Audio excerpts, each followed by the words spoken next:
Save in style every time you shop at Home and Things. Find all the top brands at the best prices. Grab a deal on porcelain, ceramic and mosaic tiles, fixtures and faucets for kitchen and bathroom, windows and doors, lighting, home decor and more. Yes, you can save in style on just about everything in store. Old Hope Road and Constant Spring Road. Shop for store-wide savings today at Home and Things. Brands you know, brands you can trust. Power in great moments. If you have financial needs, Chris and Charles will fix them for you. Power in great moments since 1992. Oh, we have it all.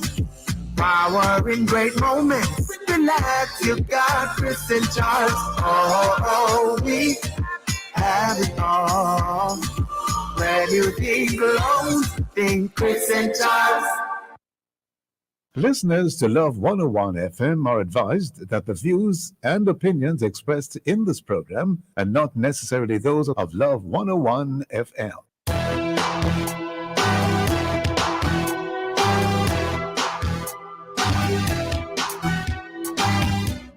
Hello and welcome to the Morning Watch on Love 101 FM.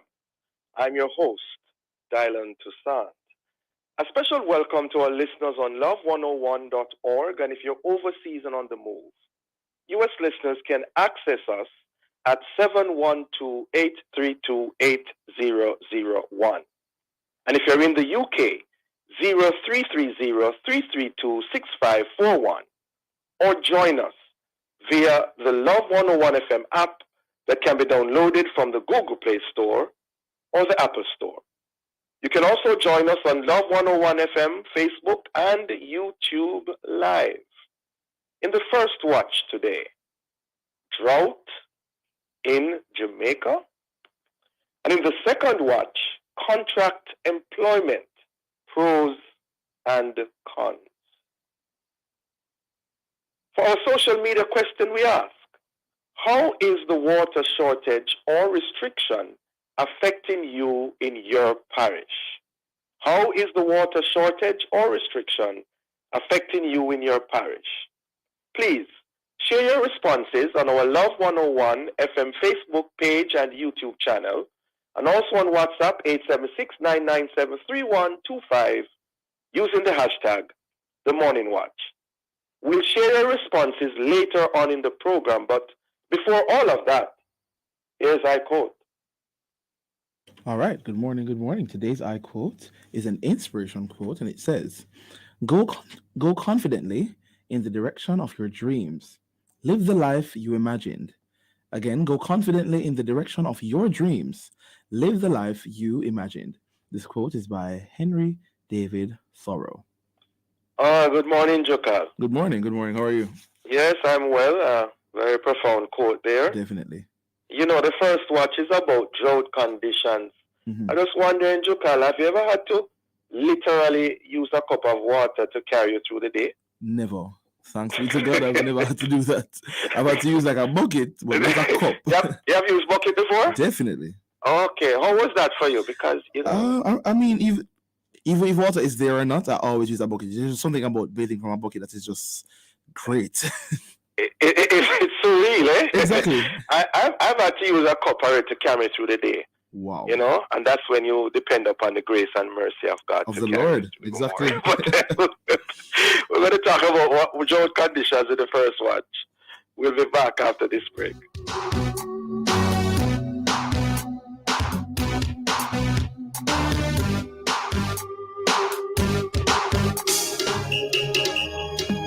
Another World of Worship Wednesday is coming your way inside Alive, 1 to 5, March 22, packed with worship, fun, and information. Stick around for the greatest stigmatized at 1:45. Prayer blast will come your way at 2 o'clock. More prayer, more power. 2:15, we feature Lauren Daigle as our worship artist of the day.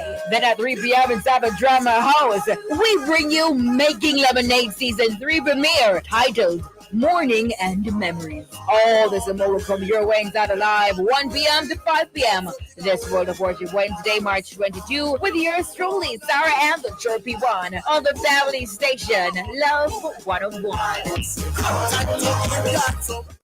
It's time for the moment you've been waiting for. Make it lemon. Season 3 premieres Wednesday, March 22 at 3 p.m. Fire started all of this, and fire ended it. Mommy, stop it! What are you doing? We are done. Yes, Lord. Yes, Lord. I am seeing someone from your past who will return. I should go home, go drink another glass of lemonade. God is good. God is good. Sometimes familiar hour is like an earthquake as the heart breaks. No, dear, no! I am done praying! Wednesday, March 22 at 3 p.m. Don't miss it. There's more to the story too. Only God can bring me through.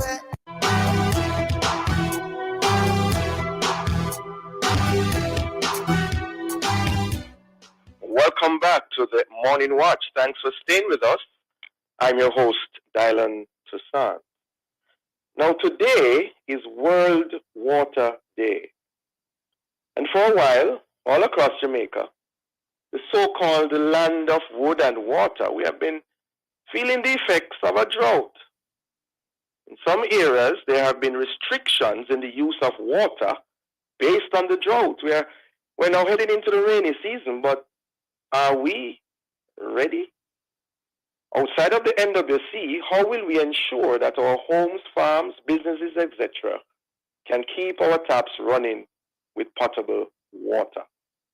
Well, to discuss these matters, we have online Mrs. Theresa Rodriguez-Moodie, CEO of Jamaica Environment Trust, JET, and Mr. Denton Alvaranga, Vice President of the Jamaica Agricultural Society. Good morning to you both. Very good morning. Morning. Hey, good to have you with us on World Water Day.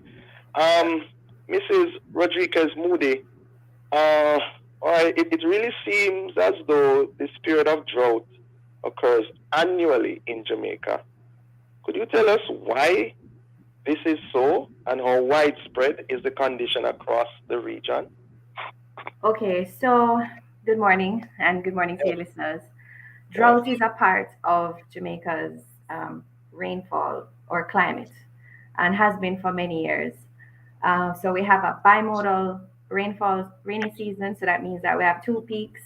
We have rainy season peaks in May, we have it in October, and then you have that dry spell starting in about December, right? Now, what we're seeing in more recent years as a result of climate change is that the drought period or the dry period, let's put it that way, is getting drier and it is extending. So it is longer. And for those of you who, those, that saying where you have April showers and then May rains, I know that in the last couple of years, those April showers have been missing in many cases, and the May rains have been a lot less than they have previously been.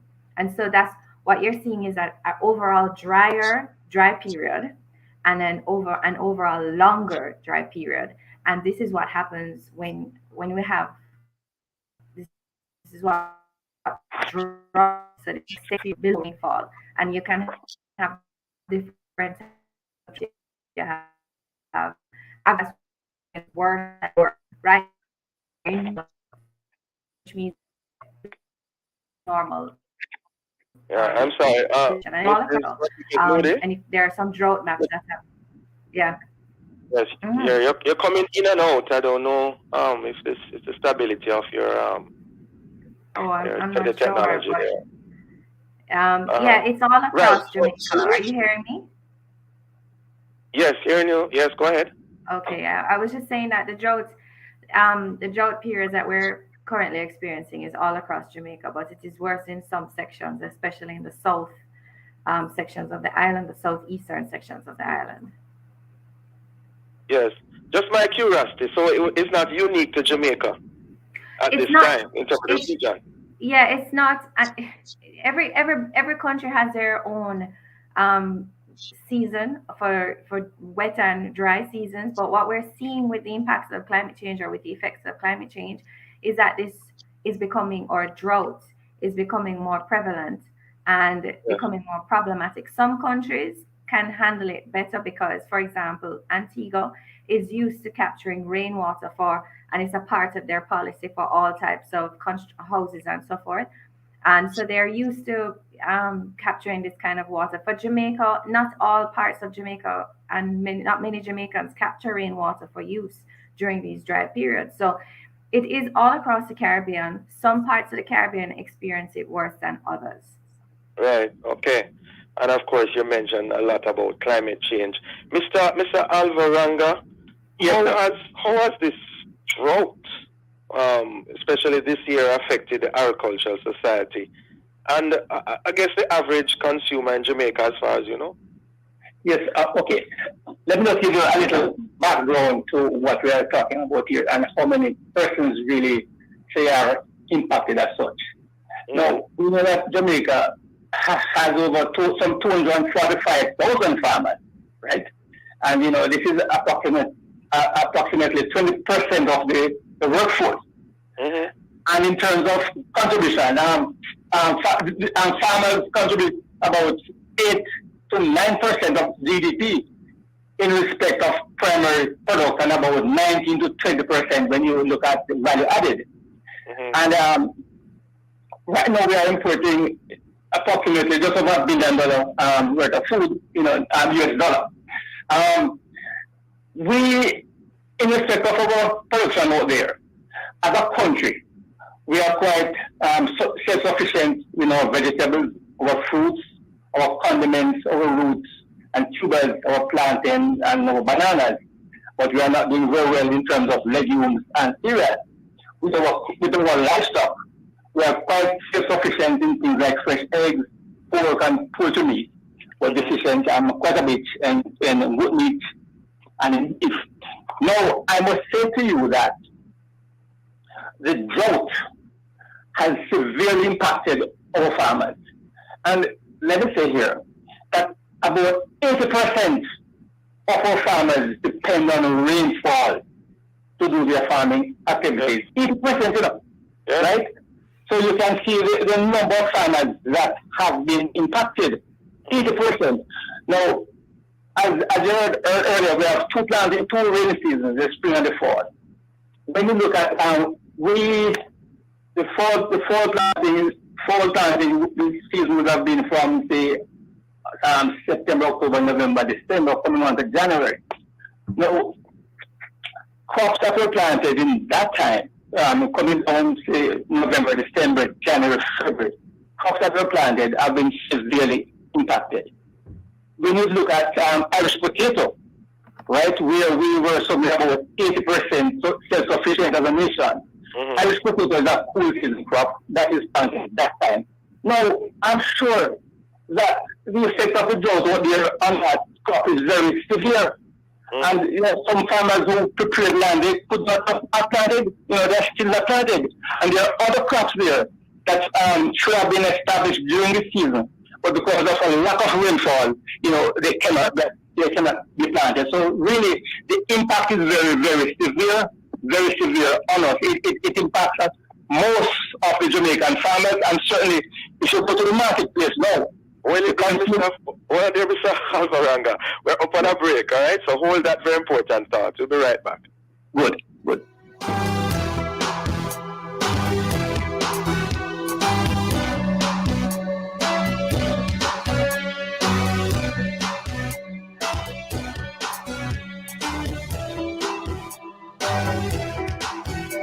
Montego Bay, the home Refresh sale is now on in Active Home Center, Montego Bay location only. Prices slashed on selected items, up to 40% off tiles, bathroom fixtures, windows, and more. Get amazing savings on selected 18-inch ceramic floor tiles as low as $297 plus GCT. The sale runs Monday, March 20 to Wednesday, March 22. Hurry in! These deals will go fast. Visit us in Freeport, just below the police station. Conditions apply. Active Home Center. More savings, more choices. This year's International Women's Day is about embracing equity, and in support, Sagicor is offering products geared for women. We'd like you to embrace Ultimate Woman Policy from Advantage General, higher rates on repos from Sagicor Investments, bonus credit card points, and the mortgage offer from Sagicor Bank, plus critical illness and pregnancy complication coverage with Total Woman Insurance, and other benefits from Sagicor Life. To embrace any of these Sagicor products, call 888-SAGICOR today. Conditions apply. If you have financial needs, Chris and Charles will fix them for you. Power in great moments since 1992. Oh, we have it all. Power in great moments. Relax, you got Chris and Charles. Oh, we have it all. When you think loans, think Chris and Charles. Save in style every time you shop at Home and Things. Find all the top brands at the best prices. Grab a deal on porcelain, ceramic and mosaic tiles, fixtures and faucets for kitchen and bathroom, windows and doors, lighting, home decor, and more. Yes, you can save in style on just about everything in store. Old Hope Road and Constant Spring Road. Shop for store-wide savings today at Home and Things. Brands you know, brands you can trust.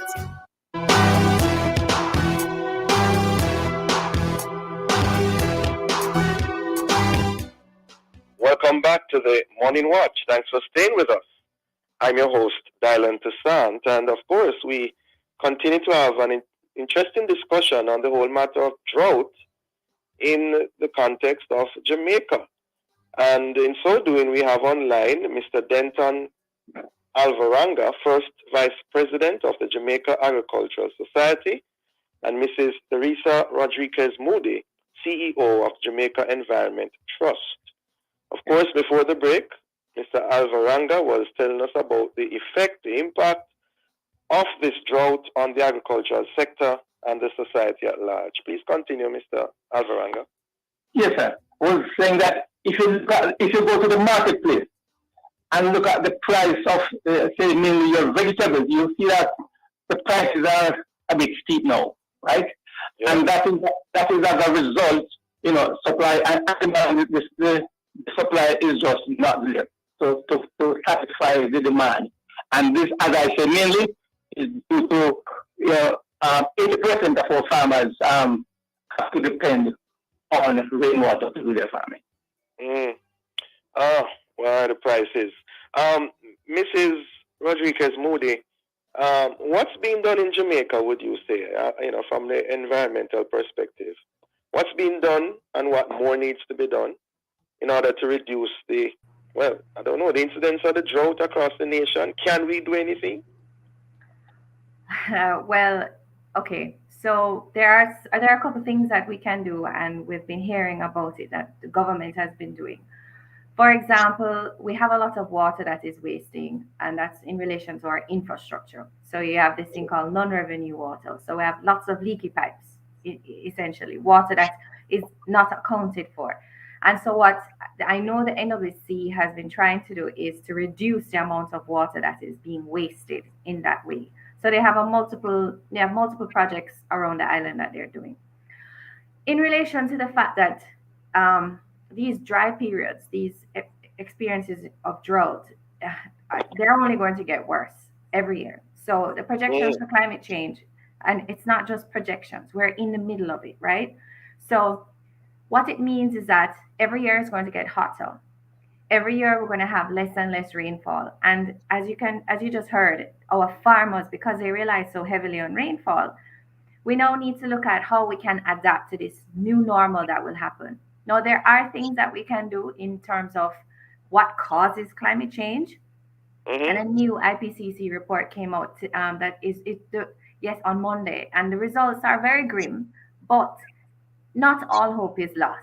So there are things that we need to be focusing on. So no fossil fuel projects, and which is a big contributor to climate change. That's on the mitigation side. But then on the adaptation side, how can we better cope? So we know it's going to get drier. We know that we're going to get less rainfall. So what are some things that we need to do to adapt to this new normal? Things like harvesting rainwater. How are we going to do Which that? means what? What does that mean, really? Adapting is by harvesting the rainwater. Sorry, say that again. Harvesting of the rainwater. Harvesting of rainwater. Right. So it's basically capturing that rainwater that's on the roofs. Now, sometimes some people do this and they capture it in black tanks, but I'm talking on a larger scale. In terms of, for example, in some parts of the Caribbean, in the Eastern Caribbean, they design these cisterns. And I think in Mandeville, many people do this as well. So the whole bottom part of their home is a cistern underground. Yeah. And when rain falls, all of that fills up with water. And they design it based off of the number of persons per household in terms of the square footage of the cistern. So Anguilla does this as well because they don't get a lot of rain. They don't have any rivers. So we have to plan long term, knowing that this is going to be our new normal, these dry periods. And instead of constantly dealing with lockoffs, where some people get water maybe once for the week for a couple hours, we need to be planning long term for how can we adjust, how can we address, how can we learn to live and to manage rainwater. Look at our faucets. Are they low? Are they do we, in terms of the conservation, the flow of those faucets, for example, low flush toilets, that kind of thing. We need to start doing a lot of that. Basically, what I'm saying is that because when we're looking at climate change, we cannot continue to do things the same way that we have always done it.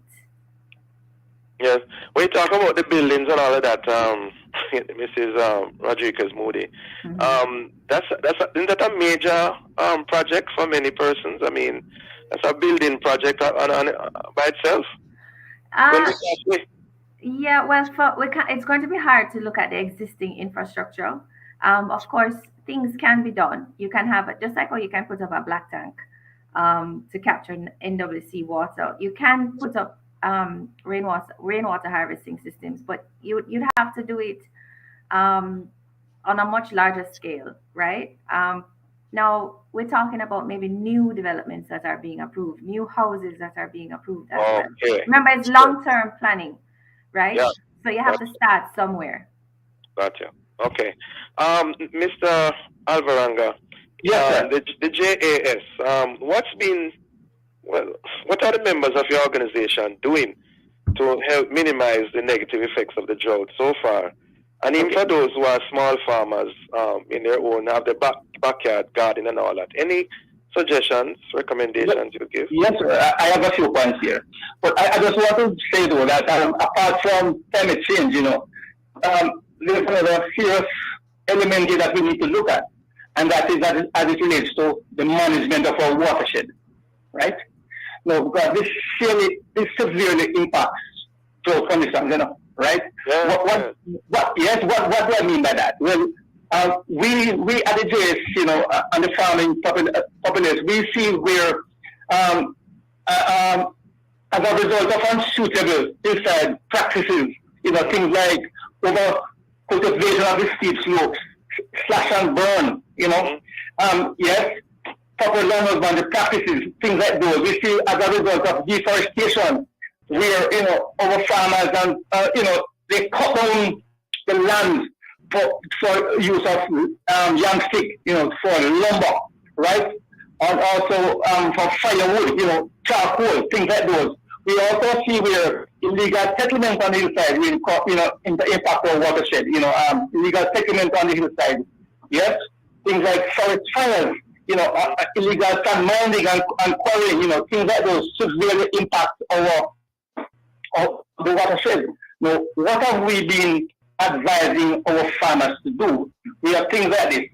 One, we advise them to use the proper land husbandry practices, things like vegetative barriers, plant your pineapple barriers, your grass barriers, and so on. Things like establish fruit trees, plant fruit trees on your slope, on the hillside to protect the watershed. Things like forestation. Fruit trees? What fruit trees? Huh? Yes, fruit trees are stable. The roots of those trees will tend to hold the soil together. You understand me?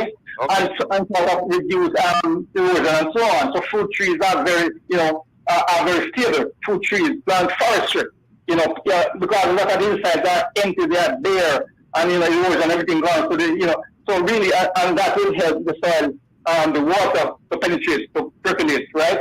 We also encourage things like mulching, like in St. Elizabeth and Manchester. What is that? Mulching is where you might use grass, put your guinea grass or the bush leaves, and you when you establish your crops, you put them out to cover the soil. It's a covering of the soil, right? Covering of the soil. That serves with some of purposes. It keeps moisture in the soil, and it also prevents from drying out, and also it prevents, it suppresses the growth of weed, and later on when it is broken down, it can be used as organic matter. So that is mulching. You can use grass mulch or you can use plastic mulch, We also practice to encourage farmers to plant crops that are tolerant to drought, crops like cassava, cowpeas, gungo peas, your sorrel, your sweet potato, your peanut, okra, and your melon. Plant crops like those, We also, yes, those crops do not require that amount. To some level, they are tolerant to drought. We also encourage our farmers to plant cover crops that keep the soil covered, like your sweet potato and your pumpkins, stuff like those. They keep the soil covered, so less moisture would have been lost. So we're encouraging that those, like minimum tillage, and all. And cabbage come into that as well, Mr. Alvaranga? Cabbage. No, cabbage wouldn't. No, cabbage don't come into that. Okay. No. I thought with the broad leaves they would cover it. But anyway, go ahead. No, but cabbage can be planted. Once you practice your mulching, you can always have your cabbage and all the other vegetables there within. So these are some of the things that we encourage, along with rainwater harvesting and a more efficient use of whatever water we have. Like to encourage them to use the drip irrigation system. Maybe instead of the irrigation, So these are some of the things that we have been encouraging our farmers to use or to do, in respect of vegetation. Great. As we wind down, we have about 1 minute and a half. Mrs. Rodriguez Moodie, I'm afraid to mention it now with such short time, but the whole matter of the dams. Any word you want to, any thoughts you want to give on that? Because every year we hear about the renewed emphasis on the need for dams to be built. Any word on that? Yeah, okay. So remember, the dam doesn't hold enough water to last for any extended period of time. But what Mr. Alvaranga said is so true. We have to be focused on our watershed. So while we may need additional sources of water storage, what we really need to be focusing on is our watersheds. Because, of course, if you have a watershed that is lacking trees, what is going to happen is as soon as it rains, the water will run off and you lose all of that water. The purpose of having trees and those the vegetation on the roof and a healthy watershed is that a lot of that water that falls as rain is then captured, it percolates within the soil and then is slowly released so that it can be used. Imagine a concrete or roads. When it rains, as soon as the rain is over, all of that water is gone. It's gone. It's coming into the gutters. But if you can no, we want to thank you both for joining us. Very interesting and informative discussion on this World Water Day. Have a productive and safe day, ladies and gentlemen. Thank you very much. Merci. Listeners, the Morning Watch will return in just a moment. JN Bank Small Business Loans. Tell us your business and let's turn your ambitions into reality. The time by JN Bank Small Business Loans is 7:30. There's certain moments in life you'll cherish forever. Like buying your first car, stepping into your first home, sending your child to university, starting that business you've always dreamed of. These are your great moments, and helping you achieve them is ours. Call Chris and Charles today. We have a loan for all the great moments in your life. Powering great moments since 1992. When you think loans, think Chris and Charles. Show me how the bun to me cheese. Bun are just a thing when me like. I let the cheese make it nice. Would I never pick another choice? Can't show me how the bun to me cheese. No mind get fun when I Easter. You will bun, no pizza. Slice the cheese, 1, 2, 3 seater. Jamaica to Gorilla say, show me how the bun to me cheese. Bun are just a thing when me like. I let the cheese make it nice. Would I never pick another choice? Can't show me how the bun to me. They're full of life. You're full of love. They're carefree. You care more. That's why we created Child Protector, a critical illness insurance plan from Sagicor Life. It provides coverage for your child in the event of 15 critical illnesses, hospitalization benefits, life insurance, and investment benefits. So make sure your child can live life to the fullest. Apply for Sagicor Child Protector today. Save in style every time you shop at Home and Things. Find all the top brands at the best prices. Grab a deal on porcelain, ceramic and mosaic tiles, fixtures and faucets for kitchen and bathroom, windows and doors, lighting, home decor and more. Yes, you can save in style on just about everything in store. Old Hope Road and Constant Spring Road. Shop for store-wide savings today at Home and Things. Brands you know, brands you can trust. NIS pensioners and contributors, the Ministry of Labor and Social Security's newly refurbished Customer Service Center at 14 National Hero Circle is now open to serve you better. They offer a range of services, including collection of applications, life certificates and change of address forms, preparation of contribution statements, and much more. Visit from 8:30 a.m. to 4:30 p.m. Monday to Thursday, or 8:30 a.m. to 3:30 p.m. on Fridays. The NIS always working for you. A message from the Ministry of Labor and Social Security.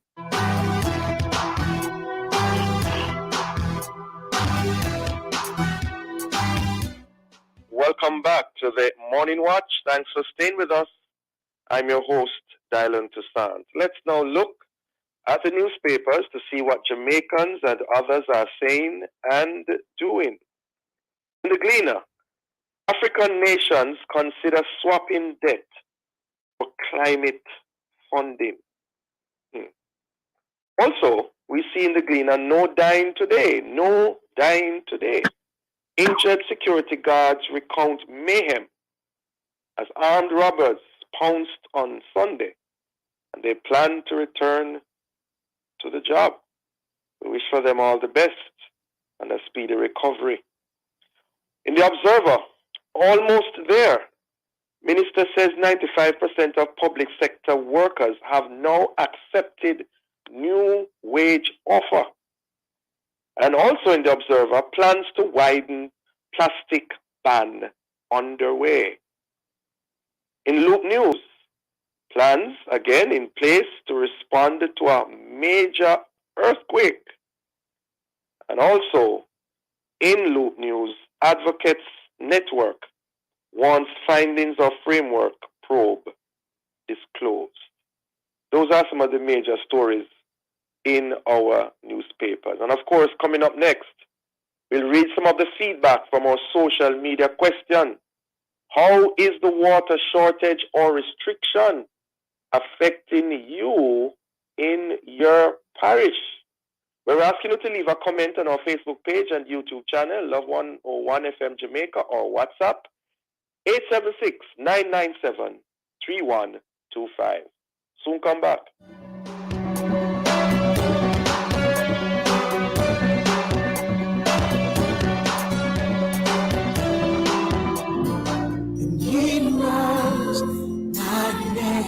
Here is your opportunity to connect with someone who will listen, pray, and give guidance. It's the Ministry of Counseling and Prayer of the Edgewater Baptist Church. Please call 876-220-6474 or 876-332-7956. Weekdays between 8 a.m. and 9 p.m. Saturdays and Sundays between 8 a.m. and 8 p.m. Please talk to someone if you're finding it particularly challenging to cope during this period of crisis. Someone is waiting for your call. Please reach out today, 876-220-6474 or 876-332-7956. It's the Telephone Counseling and Prayer Ministry of the Edgewater Baptist Church. A reminder that somebody cares. Endorsed by Love 101. When I come to the end of myself,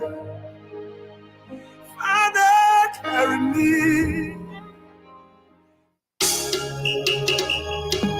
Another World of Worship Wednesday is coming your way inside Alive, 1 to 5, March 22, packed with worship, fun, and information. Stick around for the greatest exercise at 1:45. Prayer blast will come your way at 2 o'clock. More prayer, more power. 2:15, we feature Lauren Daigle as our worship artist of the day. Then at 3 p.m. inside the Drama House, we bring you Making Lemonade Season 3 premiere, titled Morning and Memories. All this and more will come your way inside Alive, 1 p.m. to 5 p.m. This World of Worship Wednesday, March 22, with yours truly, Sarah and the Chirpy One, on the family station, Love 101.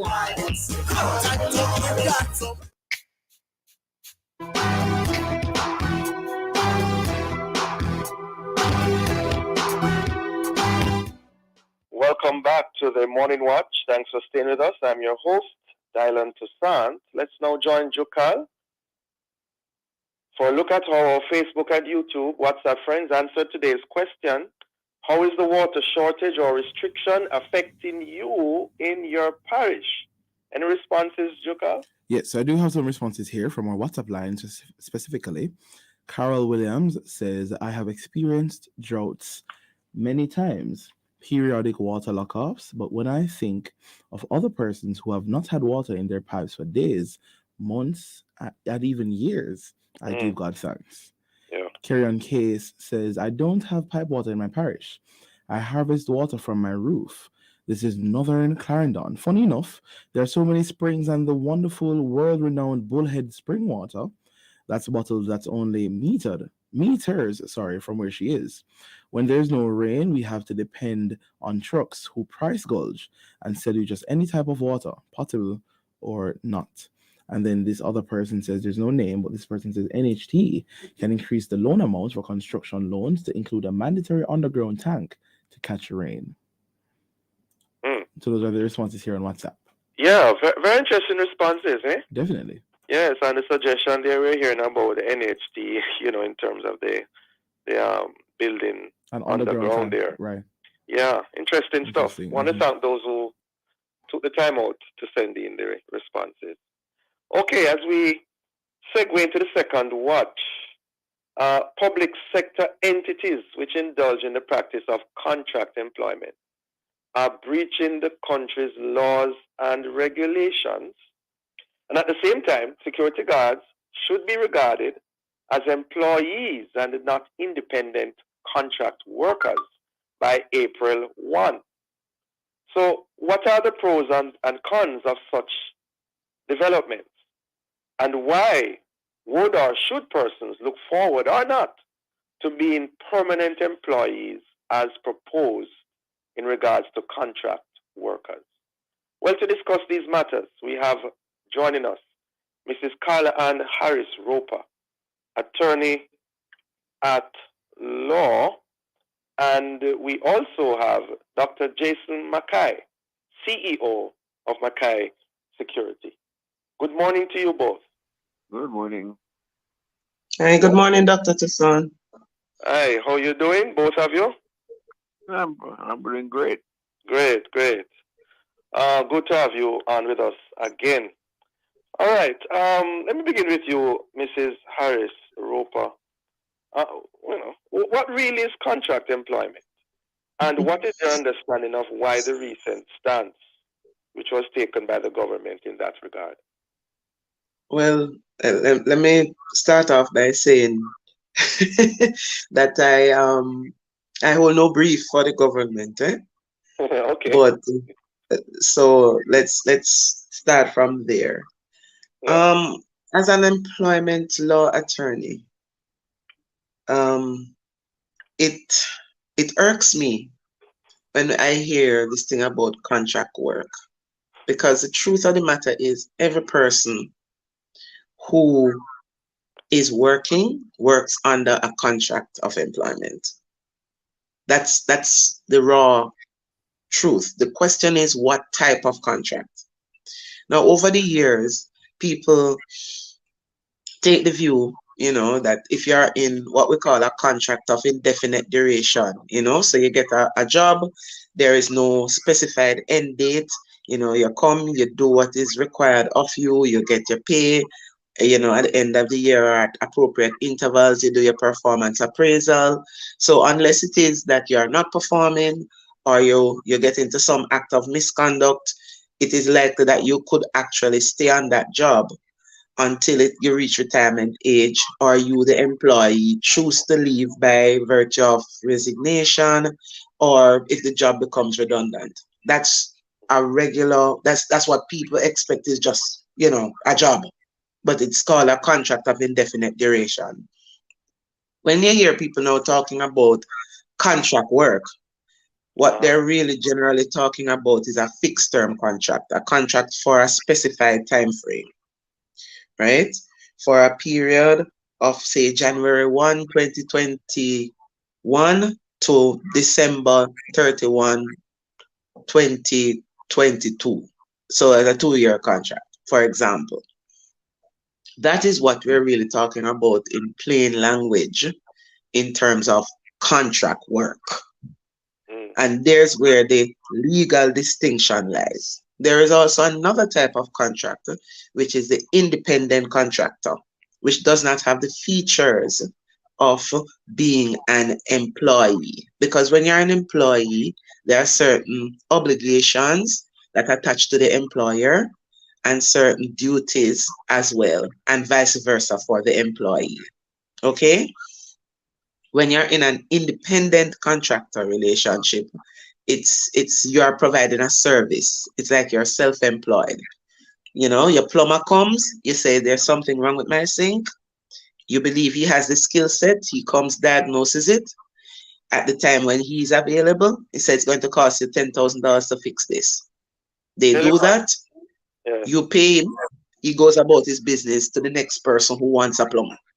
He's not in your employment. He's not obliged if you call him tomorrow to say there's something wrong with my sink. He says, sorry, boss, I have somebody else who already make arrangements to go work for you. You can wait until tomorrow, the day after. Tell you what, Mrs. Harris, so stick a pin right there, because I want to at least hear Dr. McKay before the break, which we are upon. Dr. McKay, based on what was said a while ago, generally speaking, how are the members of your industry reacting so far and responding to the imminent changes in the law in regards to security guards? Well, the guards are a bit concerned because it's something new for them. And that is the industry has been treated in a particular way with contract employment, and the contracts are offered by the government and the private sector to security companies are structured off of a theory of contract employment. No, not 40-hour weeks or anything like that. To know that it's becoming your on staff, so to speak. There's a lot of uncertainty. I think there's a lot of misunderstanding. That's what comes with the uncertainty. So the owners of the security companies and the customers in particular, this is a very difficult time for us. Because now we're changing the whole essence of the structure of our business. The business was set up by the government in the 70s because there was a thief at that time. Dr. McKay, stick a pin right there. We're up on a break. We'll be right back.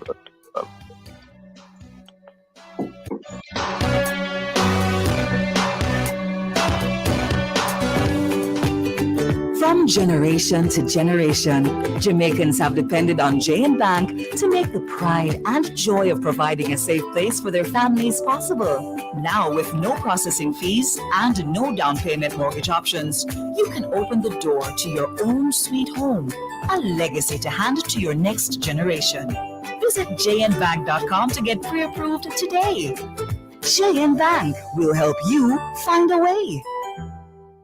Montego Bay! The home refresh sale is now on in Active Home Center, Montego Bay location only. Prices slashed on selected items, up to 40% off tiles, bathroom fixtures, windows, and more. Get amazing savings on selected 18-inch ceramic floor tiles as low as $297 plus GCT. The sale runs Monday, March 20 to Wednesday, March 22. Hurry in! These deals will go fast. Visit us in Freeport, just below the police station. Conditions apply. Active Home Center. More savings, more choices.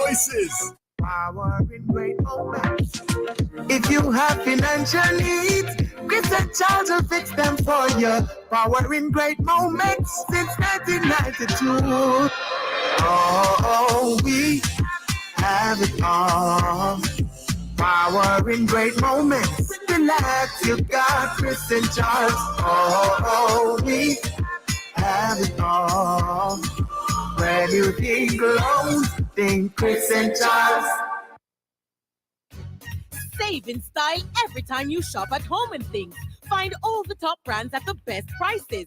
Grab a deal on porcelain, ceramic and mosaic tiles, fixtures and faucets for kitchen and bathroom, windows and doors, lighting, home decor, and more. Yes, you can save in style on just about everything in store. Old Hope Road and Constant Spring Road. Shop for store-wide savings today at Home and Things. Brands you know, brands you can trust.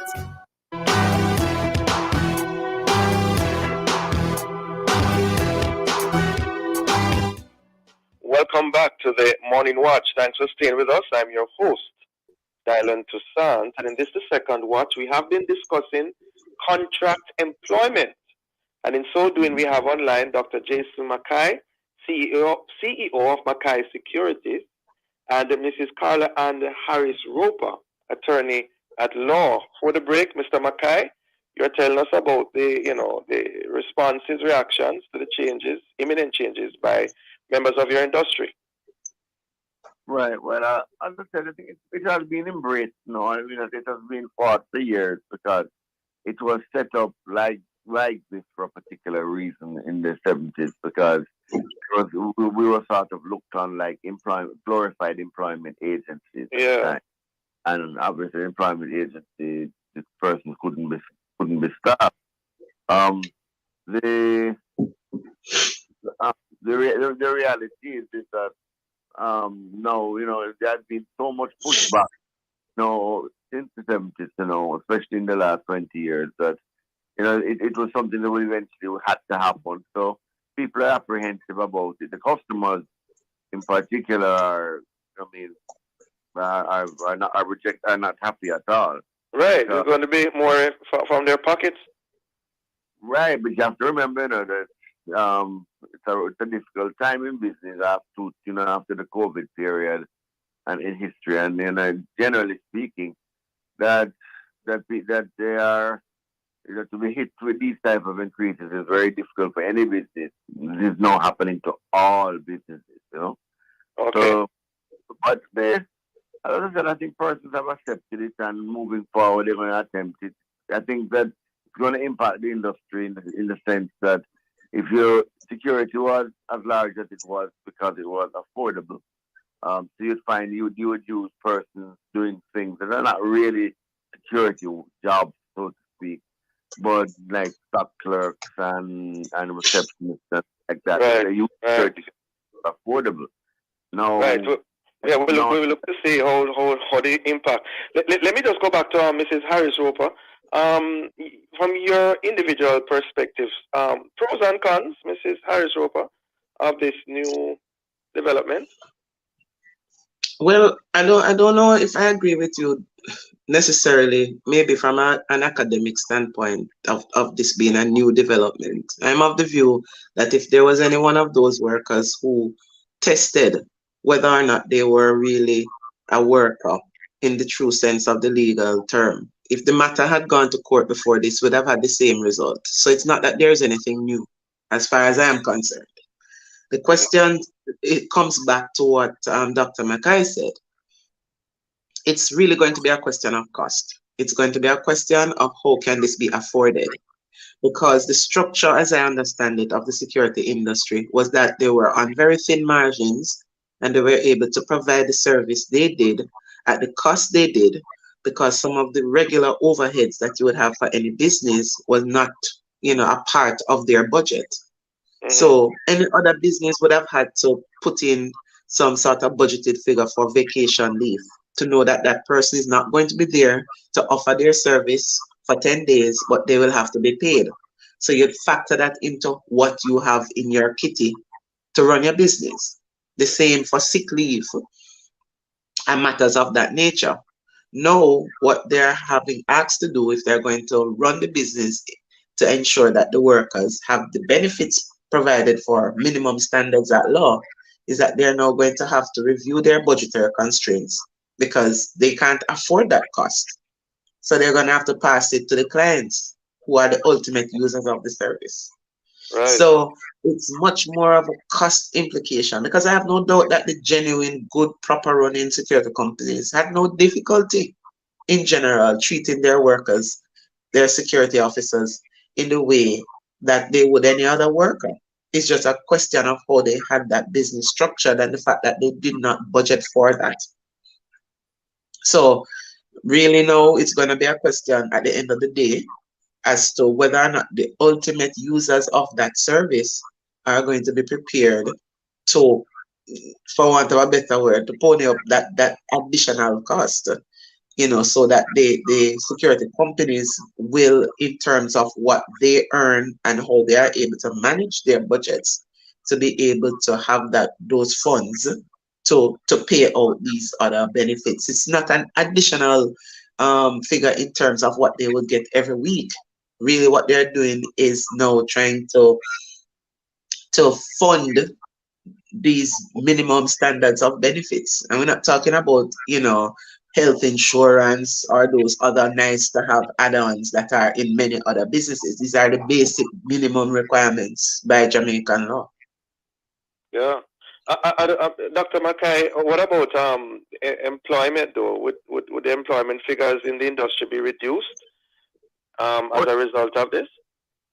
Well, I think that the usage is going to decline. But the usage decline. So what is going to decline? I'm sorry, I didn't hear you. The use of security companies. The way you use security companies less. So you'd find that an apartment complex will not have a security guard from a company in many cases. What will happen is the groundsman will become a gate man too. That's what's going to happen. And that's not going to be accepted because you'll find that that's going to be the first one that gets hit because that's the easiest one to hit. And then jobs that, as I said, they would use security guards, but just because they were contract workers that they could access from a company, they're going to not use security guards anymore. So you're going to find the industry is going to contract. As it contracts, the main thing why security guards were able to make a living is because they didn't work a 40-hour a week. They worked a 60 hour, 70-hour a week. They really worked long hours. So that now is that mechanism that allowed them to earn significantly comes under attack because now if the industry contracts, then it's less money for them to earn. But they now get time and a half. So that time and a half component will balance it back out. But the biggest thing I think for the biggest beneficiary I think is going to be the government coffers because now all of this very large group of workers are going to be tax compliant, which wasn't the case before. Interesting. Mrs. Harris Roper, do you foresee any major legal challenges associated with the full enactment of this? As I say again, not to belabor the point, it's not a full enactment. That's my understanding of what the law is. Right. So in terms of fallout, that depends. What I have seen is that workers who were employed as security officers are much more attuned to their rights under the law and much more empowered to pursue it. So what is happening is that an employer in a security industry, and believe me, there are other persons in other types of industries that also employ or use similar type methods to employ persons. They are now going to be more inclined to go to the Ministry of Labor if they believe that they are not getting their benefits. They are more inclined that if they are terminated and there's not a proper system or process in place to give them an opportunity to be heard in disciplinary hearings and those things, that is also going to come up more. Persons are going to start pursuing their rights. So in a manner of speaking, yes, there may be fallout because a security company should now open their eyes and make sure that they have these structures in place as you would treat any other worker in any other employment. Because the workers are going to be more likely now to pursue what they believe is their rights. Yes. And, that could put a non-compliant employer in the line of fire. It could also mean more work for the Ministry of Labor and the court system and the IDT. So that is also a knock-on effect. Interesting times ahead. We have 2 minutes left there about Dr. McKay. I don't know if you want to comment on that, but it would also be remiss of me to not have you on and not ask you in regards to the shootings and killing and robberies taking place at the banks recently, how the security industry has been impacted, regardless of these, these contracts and all that we're talking about. Well, the guards, I think it shows everyone the type of environment the guards have and the type of risk the guards are facing every day and the type of environment they're exposed to because of the nature of their jobs. And it's sometimes security guards have it hard getting the type of respect that is due to them. So now you see the people are putting their lives on the line every day so that the money in the country can move around, and it is a very necessary job being done by security guards. It just goes to show, how the type of literal blood that is on the line, just so the country can function. Yeah. But I mean, it's a tragic time in our industry when you see this many security personnel shot in such a short period of time, and it's testing the industry, very much to see, how we are going to respond, because now we're all under danger, and we can't stop. We have to continue facing it so the country continues to function. Remember, there was when banks were guarded by police officers, where police officers moved money. So it is because of security companies that coming about that the country actually can function, because we don't have a police force that could handle things that are currently being done by security companies. The needs are just too high, and that's the present condition. Well, prayers and thoughts to the members of the security industry, especially those in the line of fire and those who are recuperating from the recent shootings. Thank you both for joining us this morning. Have a safe day. Thank you very much. Thank you. Thank you, listeners, for being with us. Join us again tomorrow as we continue to set the stage for a discussion of topical and controversial issues. For information or get copies of this program, call our production department at 876-968-959627. This has been the Morning Watch. Thanks to our producer, Kathy Gale, and our guests, I'm Dylan Toussaint. Hand you back to Love in the Morning with Chuka. Dial.